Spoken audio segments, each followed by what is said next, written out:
Everyone. So the Indiana Pacers are right in the middle of the pack. They are currently the 6th seed, tied with the New York Knicks. They currently have the tiebreaker for being in the 7th seed. The Indiana Pacers have had like a historic run offensively. They were in the finals in the in-season tournament, losing to the Los Angeles Lakers. Since then, they've kind of been hot and cold. They got to a rough start. They kind of balanced it out a little bit, but again, kind of been back and forth. They're currently on a 2-game losing streak, and they desperately could use an upgrade at just a secondary star to pair alongside Tyrese Haliburton, but also an upgrade out on the wing and out on the perimeter. Upgrade their defense, maybe some secondary playmaking, get somebody that can score beyond, Tyrese Haliburton having to set guys up, and somebody like that would be Pascal Siakam, who the Indiana Pacers have been linked to for some time now, and were one of the destinations reported even months ago when there were murmurs of Pascal Siakam that the Indiana Pacers would be interested in trying to acquire him. And now it's official. The Indiana Pacers have traded for Pascal Siakam for quite the return. So here is what the return is.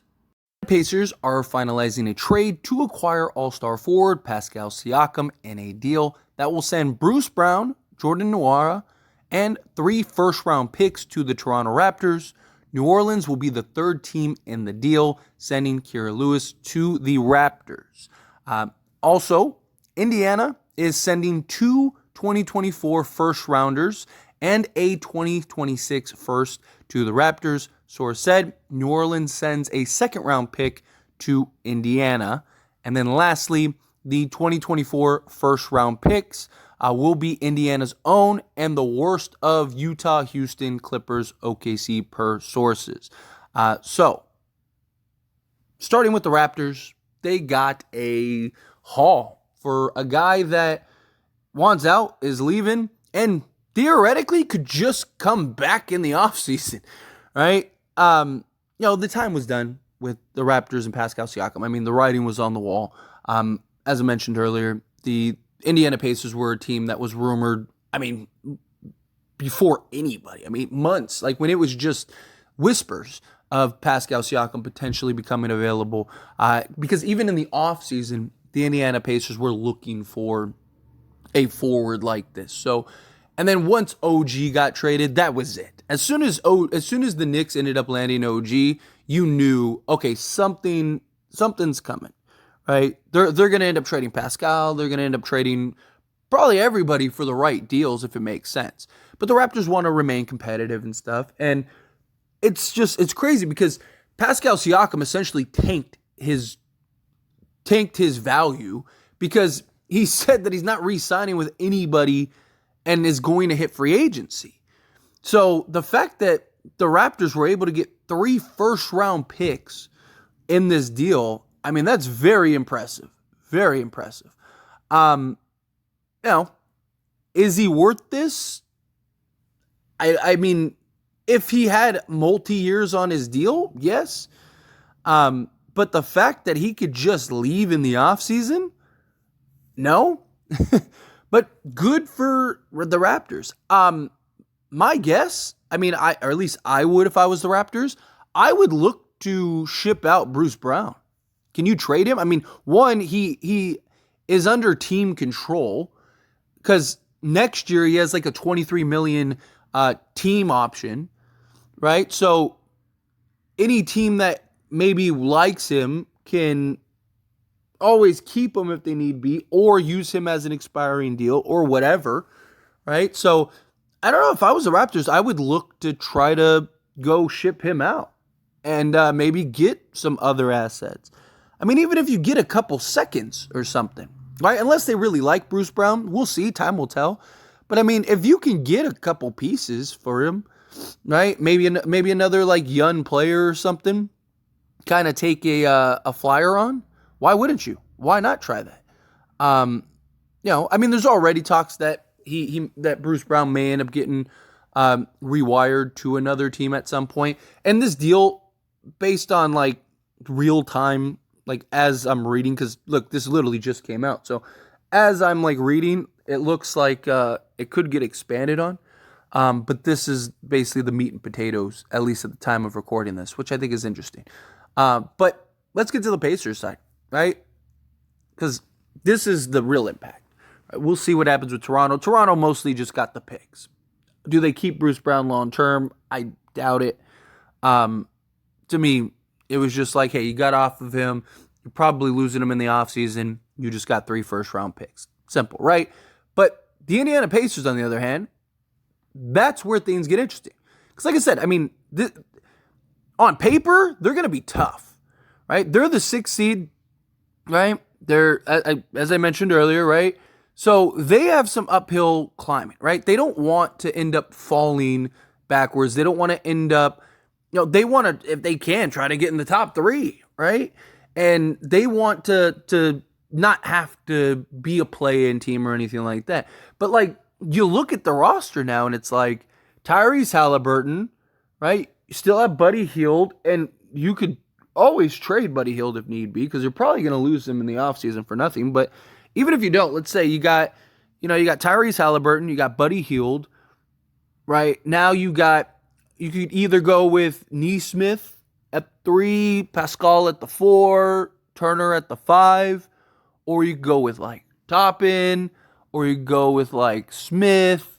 They still have Mathurin. I mean, to me, this was a no-brainer. You know what I mean? Like, to me, this was a solid deal for them.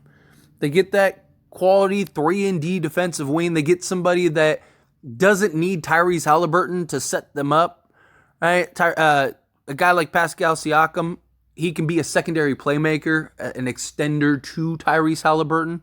He's a guy that, you could just give the ball to, and he can just go to work, make plays for others, get others open. Obviously, Tyrese Haliburton is spectacular with the ball in his hands, and you want him to have it as much as possible. But Pascal is going to be able to play off ball. Question is, will the 3-point shooting continue?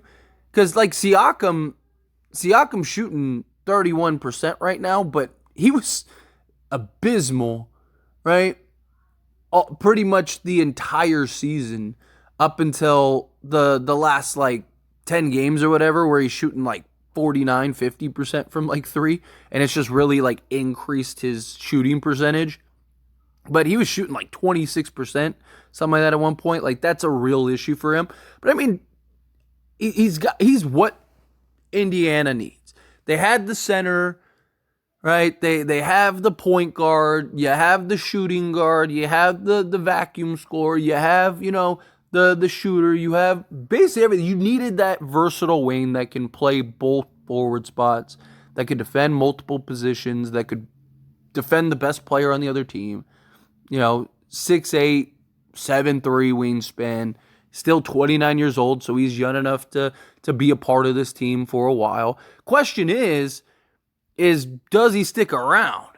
Because this is a huge gamble for Indiana. Huge. Because if Pascal Siakam leaves in this offseason, I mean, yes, Bruce Brown you might have not have kept anyway, right? At 23, I think he makes like 23.5 million next year. Maybe you don't keep Bruce Brown anyway. So, it's like, okay, well, you were going to keep him either way.